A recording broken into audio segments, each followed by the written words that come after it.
Hello and welcome to my art vlog. That is the sound of a dolphin's signature whistle, and the main subject of this video, which has taken me way too long to get out. The last few months of last year didn't exactly go the way I thought they would. Back in October, I injured my foot enough to render weight bearing, and thus my swim teaching day job, out of the picture. Whilst this injury hasn't exactly been ideal, it has freed up more time to work on my art and videos, which, to be honest, was what I was wanting to focus more time and energy on again at the moment anyway. I guess this was the universe's way of ensuring that I could. Though they could have gone with something that didn't keep me from swimming in the ocean too, because that part's just cruel. Anyway, if you celebrate the holidays, I hope they've been a happy time for you. And even if things haven't gone the way you hoped or expected, I hope you've at least been able to find some small measure of joy or happiness, even if just for a moment, and that you've been able to take a bit of time to yourself to breathe and recharge. I'd meant to get this video out before the holiday season, but due to a combination of laziness, frustration over my laptop's constant freezing when editing, and being more in the mood to draw than create a video, I didn't get it done in time. Anyway, here it is now. This video is about a piece I finished a few months ago, one that I'm not totally thrilled with, but want to talk about anyway. I also think it serves as a good little reminder that being an artist means sometimes creating things that just don't turn out as well as you'd hoped. Like anything in life that doesn't turn out as well as we hope it would, we can learn from it. It's how we grow and evolve. It's how we hone our skills and discover what we're good at and what we're not. And it's how we learn what works for ourselves and what doesn't. And regardless of the outcome, at the end of the day, I was still doing something I enjoy, was still practicing my craft, and I've still learnt something, and none of that can ever be called a waste of time.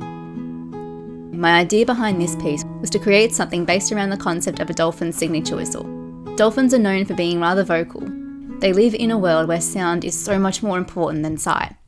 Luckily for them, they've pretty much become masters of the sense. Dolphins produce a large array of sounds, clicks to burst pulse sounds and whistles, which they use for things like communication and navigating, although not all species are as vocal as others. Whistles are probably the most famous sound that dolphins make, but not all dolphins actually produce whistles. For whatever reason, species such as Hector's and Commerson's dolphins just don't seem to produce them. A lot of the species that do produce whistles live in large groups, where whistles are believed to play an important role in social communication. Whistles, and in particular signature whistles, are the most frequently used and most studied sound that dolphins make. Signature whistles are defined as a stereotyped frequency modulated whistle that is unique to an individual dolphin and used as contact calls. Basically, they're the dolphin equivalent of having a name. Majority of what's known about signature whistles comes from studies on bottlenose dolphins. However, signature whistles have been noted in Atlantic spotted, common, Pacific white-sided, and Indo-Pacific bottlenose dolphins. It's also probable that Risso's, Guyana, and humpback Pacific dolphins produce them too. Signature whistles make up around 50 to 90% of a dolphin's whistle repertoire, depending on which researcher you want to listen to and what species and population they're studying. While other whistles a dolphin uses vary a lot in the way they sound and how they look on a spectrogram, which is this looking thing where you can see sound represented visually, a dolphin's signature whistle sounds the same and gets repeated quite a bit. They also have a pretty unique shape, or contour, on a spectrogram. Beyond just being used as contact calls, signature whistles are believed to be useful for maintaining group cohesion and bonds with other dolphins, as well as maintaining social hierarchies. Most commonly, signature whistles are used when dolphins become separated. When a dolphin becomes separated from their group, they might repeatedly produce their signature whistle, kind of like they're saying, "Hey, it's me, I'm over here, where are you guys, I want to regroup." While those still in the group might use their signature whistles to call back like, "Hey, it's us, we're over here," until they can find each other again. Dolphins do sometimes use the whistle of other dolphins, but they only do so in a single bout, and there's usually some kind of upsweep or hook in the call when it's not their own. Signature whistles are also used to greet other dolphins, where they'll send their signature whistle back and forth as they approach one another.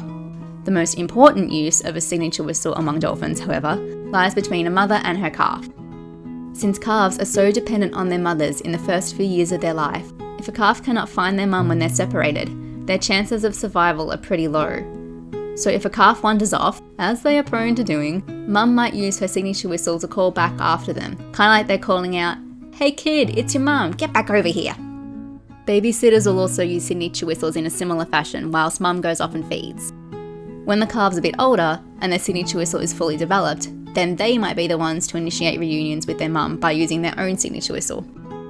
In the lead up to a dolphin's birth, mums have been observed using their signature whistles more frequently, as if they're talking to their unborn calf and helping them become familiar with their signature whistles, even whilst they're still inside the womb. Their signature whistle rates remain pretty high soon after birth as well, so that by the first week of a calf's life, they can likely recognise their mum pretty well this way.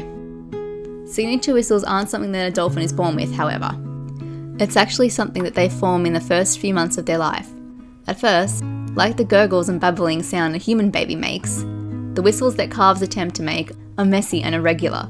It's not until they're about 6 months to a year old that their signature whistle is clean sounding and fully established. And not unlike the differences in our own human voices, the whistles of some dolphin calves are more distinct than others. Most are pretty smooth, but some have a louder whistle, while others have a more raspy sound to theirs. Also, like us, dolphins seem to learn how to adequately produce whistles and communicate by socially learning from others, picking up on the sounds produced by dolphins around them.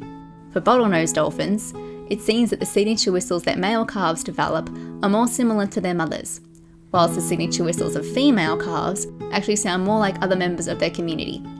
In other species, however, like Atlantic spotted dolphins, the signature whistles of both male and female calves seem to be more like their mums than the rest of the community.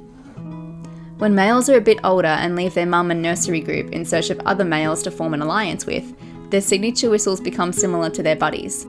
As for dolphins born and raised in captivity, their signature whistles actually seem to more closely resemble the shorter and flat-pitched sounds of their trainer's whistle than they do the signature whistle of wild dolphins. In general, the contour of a signature whistle looks and sounds pretty much the same over time, but the duration and exact frequency of their whistle can vary a tiny bit. Having said that, I have read or heard somewhere that the contour of a dolphin's signature whistle does actually change in the last few days of their life. There's still a lot that we don't know about the way that dolphins use and form signature whistles, but it's certainly clear that they're an integral part of dolphin society, and that things like noise pollution from human activity can affect dolphins' ability to hear and respond to the calls of others. This is why continuing to study the use and importance of signature whistles is really important, so that better laws and legislations can be put in place to reduce the impacts of our activities, and to help dolphins hear each other and help increase a dolphin's chances of survival. Hopefully next time you're out on the water, you might consider how noisy your behaviour is, and how it might be affecting a dolphin's ability to communicate, and be able to hear and reunite with their calf or a member of their group. Perhaps you might consider slowing down to reduce the noise of your engine, or going out on a vessel that doesn't really produce any noise, and perhaps encourage others to do the same. If you liked this video and would like to see more videos about the ocean or my art, support me in my passion and help me to hopefully inspire more people to like and care for our oceans, then clicking away would apparently be really helpful with that. So yeah, click the buttons. Okay, thanks for watching. Bye!